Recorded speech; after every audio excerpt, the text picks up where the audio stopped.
All right, YouTube. I figured I would do, before I do my 1,000-mile ride on the 24 Yamaha XSR 900, I would go over some of the parts that I've added in the short time that I've had the bike. Probably one of the most important parts that I added was this Puig windshield. Not expensive, I think like $167.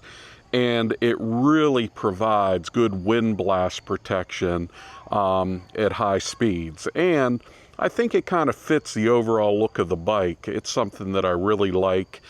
Super easy to install. They have nice finishing points on it.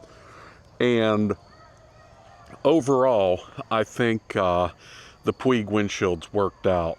The second most important, I don't know, maybe even the first most important, is I went with a Corbin seat.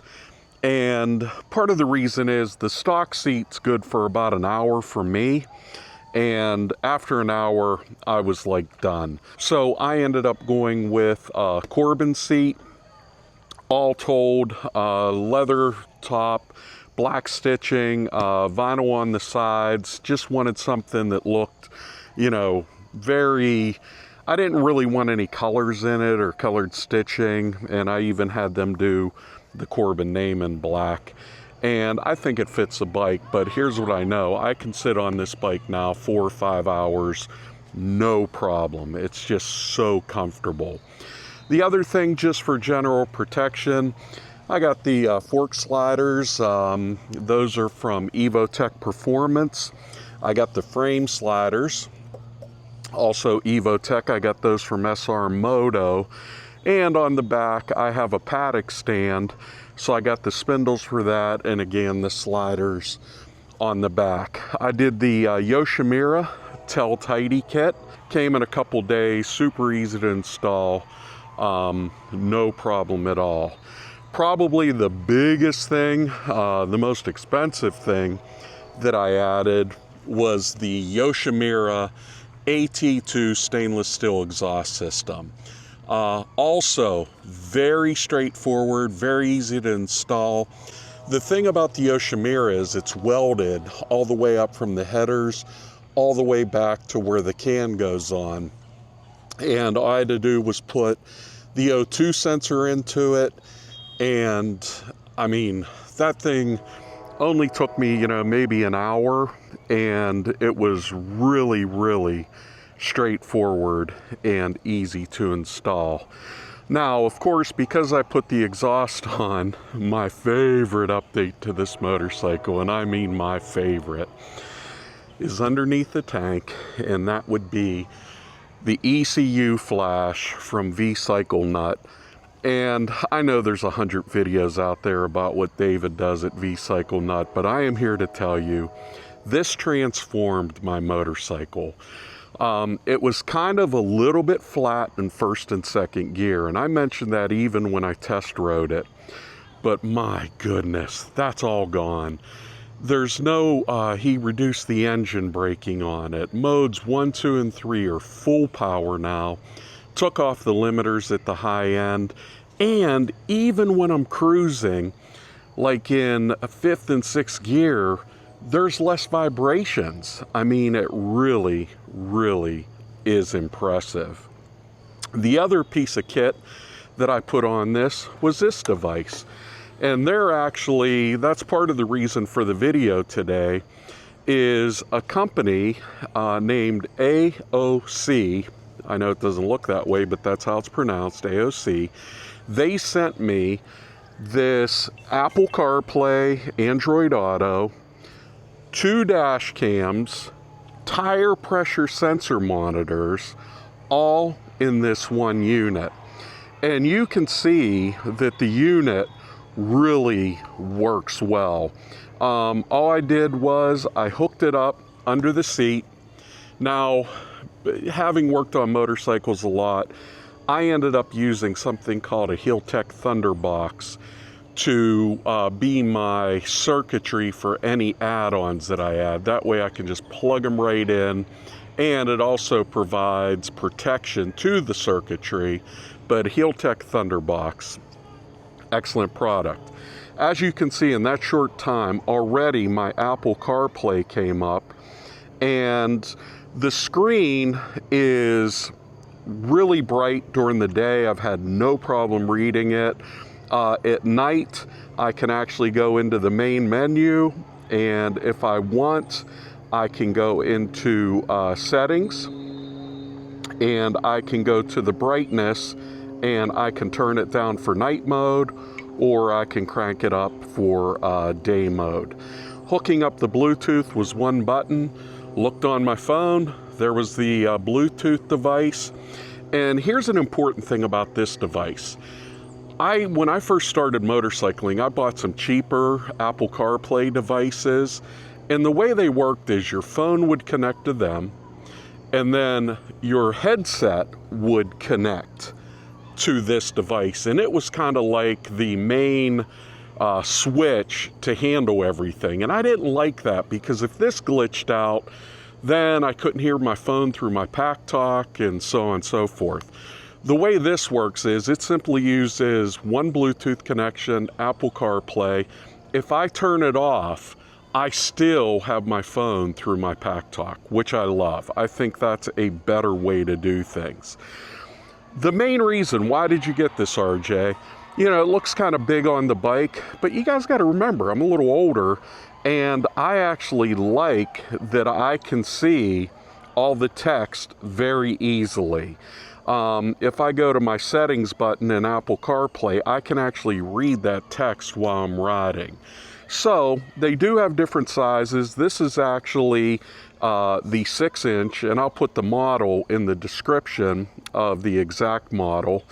And so far, it's been wonderful. It's IP67, completely waterproof, so you can power wash your bike or spray it off however you clean it, and it's going to be perfect.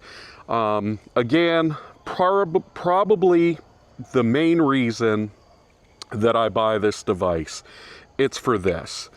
It's for the cameras. And there's my rear camera, and with a single swipe, I can go to my front camera. And the thing is, it just works. And that's what I wanted. I can even swipe again and go to a split view. And I just like the fact that I can go in here, hit the play button, and I can scroll through my videos of where I've been, what I've been doing, and I can actually play the video real time. Now, the display, I will say this about the display. I do find, you know, when I'm touching it, sometimes there can be just a slight lag, but I'm kind of used to it. So when I touch on things, and it does work with my gloves, and that was the number one thing. It works perfectly with the gloves, so no problems there.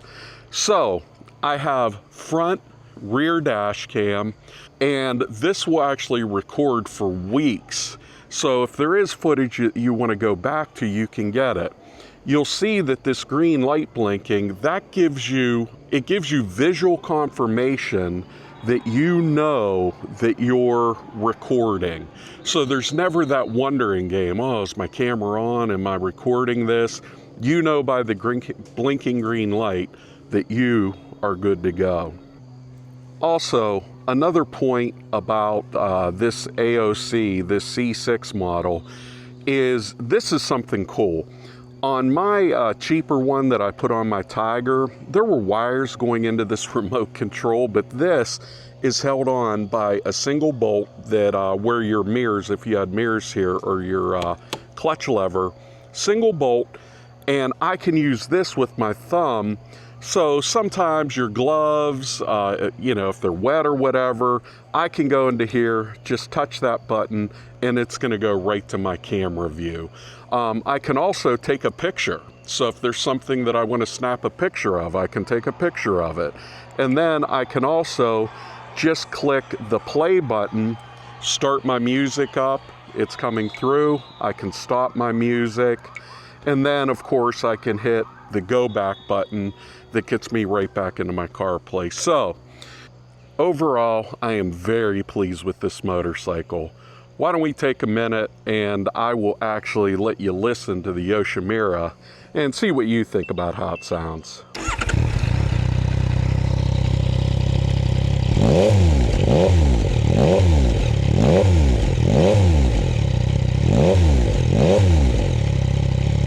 The cool thing about this exhaust is I'm just talking normally and the bike's running.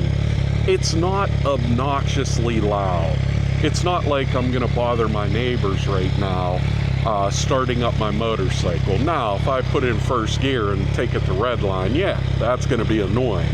That's annoying for anyone.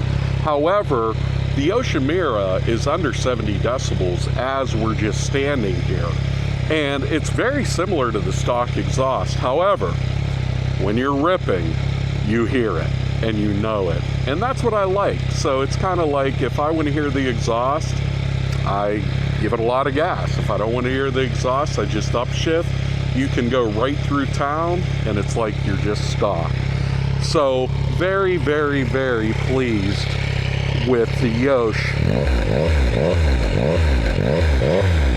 on the XSR. And as you can see, as I turned on the bike, the Apple CarPlay device came right back up.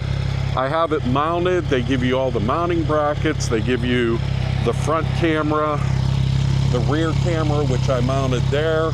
The wiring, I had my tank off anyway. And let me tell you something about the XSR. I think I was able to take this gas tank off in like 5 minutes. I mean, we're talking 4 bolts, a couple pins, couple bolts in the back, and then the only tricky part is getting the gas clip off. But once you kind of watch a video on it, you see it's not really that hard at all. So far, what do I think? I think I am ready to ride this and do a full review because I love this bike. I really do. Thank you so much for watching. Like and subscribe. Bob and Enduro XSR.